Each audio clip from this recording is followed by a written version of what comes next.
မင်္ဂလာပါဒီနေ့တင်ဆက်ပေးခြင်းတဲ့ဇာတ်ကားလေးကတော့ထီကိုတွက်ပြီးထိုးလို့လာစဉ်လာတိုင်းပေါက်နေတဲ့တင်ချာညံကြီးရှင်လင်မယားနှစ်ယောက်ကြောင့်တစ်မျိုးလုံးချမ်းသာသွားခဲ့ကြတဲ့ Jerry and March ကိုလာဆိုတဲ့ဖြစ်ရမှန်ဇာတ်ကားလေးပဲဖြစ်ပါတယ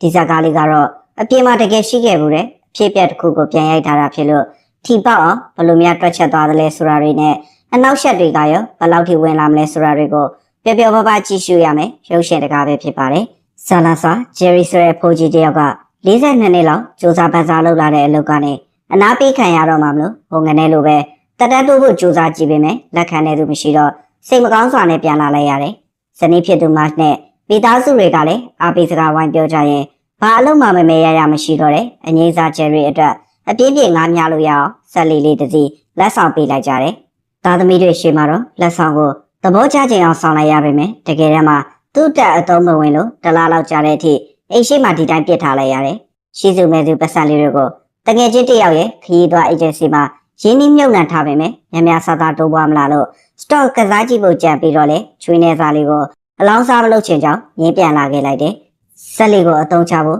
စူးစမ်းကြည့်တဲ့အချိန်မှာကားကရေထဲလိမ့်သွားလို့ကြောက်အားလန့်အားနဲ့တက်မောင်းရင်မော်တာတွေအကုန်ပျက်စီးသွားတော့စိတ်ပြက်လက်ပြက်နဲ့ပြန်လာခဲ့လိုက်ရတယ်။စတိုးဆိုင်နဲ့ဝင်လာတဲ့အချိန်မှာစုကြီးပွင့်2တန်းရောက်တဲ့အထိကဏ္ဍ6လုံးကန်တူးရှင်းမပေါ်ရင်အောက်မှာရှိတဲ့ကဏ္ဍ4လုံး3လုံးတူတဲ့သူတွေကိုပေါင်းပေးမယ်ရိုဒေါင်အစီအစဉ်နဲ့ Wave 40အကြောင်းကိုကြားလိုက်ရတယ်။ Jerry လည်းသူ့ရဲ့အကျွမ်းကျင်ဆုံးတင်ချပညာကိုအသုံးချပြီးတွက်ကြည့်လိုက်တော့အမြဲရနိုင်ခြေရှိတဲ့ဟာကွက်တစ်ခုကိုရှာတွေ့သွားလို့စုထားတဲ့ပတ်စံလေးတွေက2000ကိုမိမမသိအောင်သွားထုတ်လာလိုက်တယ်။ပတ်စံတွေအကုန်လုံးထိထိုးပြီးတကယ်တမ်းထွက်လာတဲ့အချိန်မှာမှန်းချက်နဲ့နှမ်းထွက်မကိုက်လို့ရှိတလောက်လေးနဲ့ချင်းချင်းရင်နောက်တစ်ခါစမ်းကြည့်ဖို့8000ထပ်ထုတ်လာလိုက်တယ်။များများထိုးရင်များများပေါက်နိုင်ခြေရှိတဲ့ဆိုတဲ့အတွေ့နဲ့ရှိသမျှပတ်စံလေးတွေပုံပေါ်ပြီးစောင့်ကြည့်လိုက်တဲ့အချိန်မှာတော့ထက်ဝက်နီးပါးလောက်အမြဲရလို့စတိုကန်နဲ့ဝင်ပြီးဖွက်ထားလိုက်ရတယ်။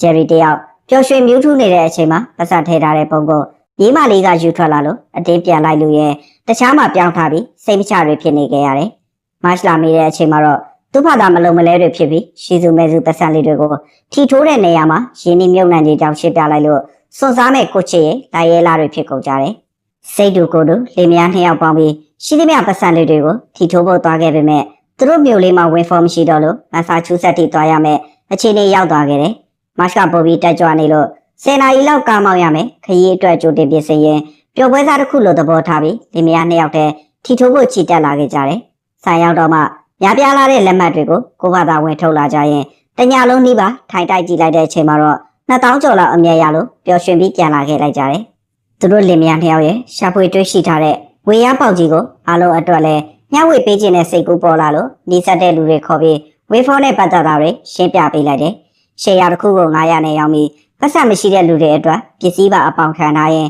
အားလုံးကိုအဆင်ပြေအောင်စီးရုံနိုင်ခဲ့ပေမဲ့သားသမီးတွေကတော့မယုံကြည်လို့စိတ်မကောင်းဖြစ်သွားခဲ့ရတယ်။သူတို့ရဲ့စီးပွားရေးလုပ်ငန်းအတွက်လိုဂိုကိုတော့ညီမလေးကိုပဲဆွဲခိုင်းပြီးထီထိုးဖို့အတွက်စတိုးဆိုင်ရောက်သွားခဲ့ပေမဲ့ဘီဆိုတဲ့ဆိုင်ရှင်ကအိမ်တော်ရေးပြဿနာတွေတက်နေလို့ဆိုင်စောစောပိတ်မဲ့အကြောင်းပြောပြလိုက်တယ်။လက်မှတ်တွေထုတ်ဖို့အတွက်တော့အချိန်မလောက်တော့လို့ဘီကိုပါစီးပွားရေးမိတ်ဖက်အနေနဲ့ညီမလေးဆွဲပေးထားတဲ့လိုဂိုကိုပြပြီးစီးရုံနိုင်ခဲ့လို့တညလုံးစိတ်ကြိုက်ထုတ်ခွင့်ရသွားခဲ့ကြတယ်။ဟိုတယ်ရောက်တဲ့အချိန်မှာထီပေါက်စင်တွေလိုက်မှတ်ပြီးဂျယ်ရီကချက်ချင်းတိုက်ကြည့်ဖို့ပြင်လိုက်ပေမဲ့အကြံစီတွေနဲ့အိမ်ရတေချာပြင်ဆင်ထားတဲ့မတ်ကလက်မခံလို့ငယ်မှုငယ်သွေးတွေပြန်ကြွပြစ်လိုက်ကြတယ်။မန်တန်ရောက်တော့မှဘီကတကားကိုဝုံနိုင်ကြလာထိုးပြီးသူ့ဆိုင်ကပေါက်သွားတဲ့လက်မှတ်တွေကြောင်းလာပြောလို့အပင်ပန်းခံတိုက်เสียရမလို့တော့ပဲရင်းနှီးငွေ2ဆလောက်ထိအမြဲရသွားခဲ့ကြတယ်။မပေါက်တဲ့လက်မှတ်တွေကိုတော့ကိုရောင်ထဲမှာတင်ထားရင်ထီထိုးတဲ့စီးပွားရေးမှာတော်တော်လေးအဆင်ပြေလာသလိုကိုရောင်ထဲမှာလည်းလက်မှတ်အဟောင်းတွေနဲ့ပြည့်နှက်လာခဲ့တယ်။ Harvard တက္ကသိုလ်ကတိုင်လာဆိုတဲ့ကျောင်းသားကလည်းဝင်ဖော်ရဲ့ဟောက်ကွက်ကိုရှာတွေ့သွားလို့အဆောင်ကလူတွေကိုစီးရုံပြီးရနိုင်သမျှနီးလန်းနဲ့အိမ်တွေကပတ်ဆက်ပြန်တောင်းခိုင်းလိုက်တယ်။ Jerry တို့လင်မယားစီမှာရင်းနှီးမြှုပ်နှံထားတဲ့သူတွေကလည်းနေချင်းညချင်းအဆင်ပြေလာလို့သူတို့ဝါသနာပါရတခြားအလုပ်တွေမှာပဲအာရုံစိုက်ပြီးပြုပြင်ပြောင်းလဲမှုတွေစလုပ်လာခဲ့ကြတယ်။မိဘတွေအပေါ်မှာအယုံကြည်လုံးဝမရှိခဲ့တဲ့ Jerry ရဲ့သားတုံလဲရောက်လာလို့တက်တဲ့အဖြစ်နဲ့တိတ်ထားတဲ့ထီလက်မအဟောင်းတွေကိုဝိုင်းကူတဲပေးနေတော့သူအတွက်လည်းရှယ်ယာဝင်ပေးထားကြောင်းပြောပြလိုက်တယ်။ Jerry လည်းသူတို့ရထားတဲ့အခွင့်အရေးကဘလောက်ကြာမယ်မှမသိလို့မိုးရွာတော့ရေခံတဲ့အနေနဲ့ရှိသမျှတွေအကုန်ပုံပေါ်ဖို့ကြိုးစားပြီးဘီရဲ့တစ်ဆိုင်နဲ့မလောက်တော့လို့နောက်ထပ်ဆိုင်တွေပါလိုက်ရှာနေကြရတယ်။တိုင်လာတို့ကျောင်းသားတွေကလည်းစုပေါင်းငွေ9000နဲ့သူတို့ရဲ့လုပ်ငန်းကိုအကောင့်ထဲပေါ်ဖို့ကြိုးစားနေကြတဲ့အချိန်မှာပြိုင်ဘက်ရှိနေမှသိလိုက်ရလို့ ဒီနေရာကိုအတိအကျစုံစမ်းပြလိုက်တယ်။ဂျယ်ရီတို့လင်မယားကတော့တနေ့ကုန်တနေ့ကန်ထီလက်မှတ်တွေထိုင်ထုတ်ကြရင်ညရောက်တော့မှသူတို့ရဲ့မင်္ဂလာနှစ်ပတ်လည်လေးကိုဘီရဲ့ဆိုင်ထဲမှာပဲရှမ်ပိန်လေးဖောက်ပြီးကျင်းပလိုက်ကြတယ်။နှစ်ယောက်သားချစ်ချစ်နူးနေတဲ့အချိန်ကြာမှတိုင်လာတို့ရောက်လာပြီးထီလက်မှတ်အကြောင်းလေးဆွေးနွေးကြရင်နှစ်ဖွဲ့ခွဲထိုးနေမဲ့အစားသူတို့အဖွဲ့ထဲမှာပဲပူပေါင်းပါဝင်ဖို့ကမ်းလှမ်းလိုက်တယ်။ဂျယ်ရီတို့လင်မယားကတော့လက်မခံပဲသူတို့ရဲ့မင်္ဂလာနှစ်ပတ်လည်လေးကိုကောင်းကောင်းမွန်မွန်နဲ့ကျင်းပခွင့်တောင်းလိုက်လို့တေချာတော်တဲ့အကြောင်းသိထားတဲ့တိုင်လာလည်းပညာသွားဆန့်ကြည့်လိုက်တယ်။သူကိုယ်တိုင်ကွန်ပျူတာနဲ့အဖြေရှာထားရတဲ့ဂိမ်းကနန်းတွေကိုဂျယ်ရီကလက်တန်းရွတ်ပြလိုက်မှအကြည်မနှမ်းနဲ့ပြန်ထွက်သွားလို့ကြံရှိနေတဲ့အချိန်လေးတွေကိုပျော်ပျော်ရွှင်ရွှင်ပဲဖြတ်တန်းပြင်လိုက်ကြတယ်။ဂျယ်ရီကတော့သူတို့မျိုးလေးကိုတိုးတက်စီကားဖို့နဲ့ပွဲတော်လုံးမဲ့အကြောင်းတွေကိုပဲခေါင်းထဲထည့်ထားလို့လိုအပ်နေတဲ့ငွေပမာဏကိုထီထိုးရင်းဆက်ရှာနေကြတယ်။လေလာတဲ့သမီးကိုတော့မိုးတဲ့ခေါ်ပြီးထီပေါက်စစ်တိုက်ခိုင်းလိုက်လို့စိတ်ပြတ်နေတဲ့အချိန်မှာဘော့စတွန်ကလုတ်သတင်းစာကလည်းလာစဉ်လာတိုင်းထီပေါက်နေတဲ့အငိမ့်စားအဖိုးကြီးအကြောင်းကိုအသေးအံစုံစမ်းနေကြတယ်။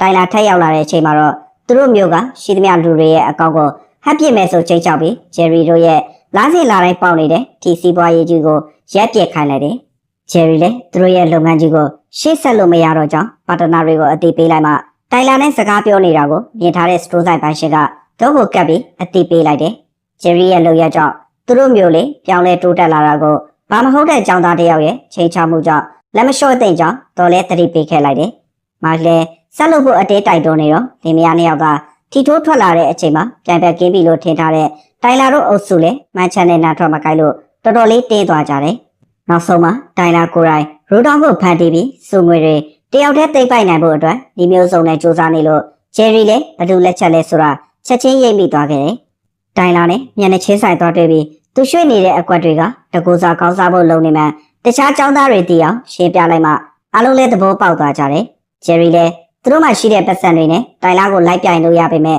တခြားပုံမှန်ထိုးနေတဲ့လူတွေအတွက်မတရားရကြနေလို့ကိုရိုက်ထီယုံကိုသွားပြီးအချိုးချောင်းရှင်းပြလိုက်တယ်။ဝင်းဖော်ကလည်းလာတိုင်းပေါက်နေတယ်သူတို့ရဲ့ဖောက်တဲ့ကြီးဂျယ်ရီနဲ့မရဲ့အကြံပေးချက်တွေကိုနားထောင်ပြီးရူတောင်းလို့မရအောင်ပွင့်လင်းမြင်သာမှုရှိတဲ့စုချင်းငွေကိုကြော်ညာပေးလိုက်တော့တယ်။တိုင်လာကိုလည်းဘယ်သူမှမယုံကြည်ကြတော့လို့တယောက်တည်းဆက်လုပ်နေတဲ့အချိန်မှာလာတိုင်းထီပေါက်နေတဲ့လူတွေနဲ့ပတ်သက်ပြီးအသေးအံစုံစမ်းနေတဲ့ဘော့စတိုကလုတ်ကသိသွားခဲ့တယ်။အရင်ဆုံးဂျယ်ရီစီလိုက်သွားပြီးစုံစမ်းတော့မှတင်ထားတဲ့ထီလက်မအဟောင်းတွေကိုလိုက်ပြရင်သူတို့လင်မယားနှစ်ယောက်ရဲ့စူးစမ်းအားထုတ်မှုတွေနဲ့တမျိုးလုံးကိုကူညီပေးထားတဲ့အကြောင်းတွေပါသိသွားခဲ့တယ်။ဂျယ်ရီတို့လင်မယားနှစ်ယောက်ကလည်းရန်ပုံငွေထပ်ရှာပြီးတမျိုးလုံးအလုံးရအောင်စီမံပေးမယ်ဆိုတဲ့စိတ်ကူးနဲ့ထီဆက်ထိုးဖို့ထွက်လာခဲ့ပေမဲ့ဘေးရဲ့ဆိုင်တွေကဝင်းဖော်ဆက်တွေရွှေ့နေတာမြင်လိုက်ရတယ်။နောက်သွားမေးကြည့်တော့မှတိုင်လာပုံလေးနဲ့လာသည်ထီပေါင်းနေတဲ့အဖွဲနှစ်ခုအကြောင်းကိုရေးထားတဲ့သတင်းစာလေးထုတ်ပြရင်ဆိုင်လိုင်စင်အပိတ်ခံထားရကြောင်းရှင်းပြလိုက်တယ်။လူသိရှင်ကြားဖြစ်သွားပြီးနောက်မှာတော့တိုင်လာကိုလည်းသူ့ဖေကလာခေါ်သွားသလိုဝင်းဖော်ကိုလည်း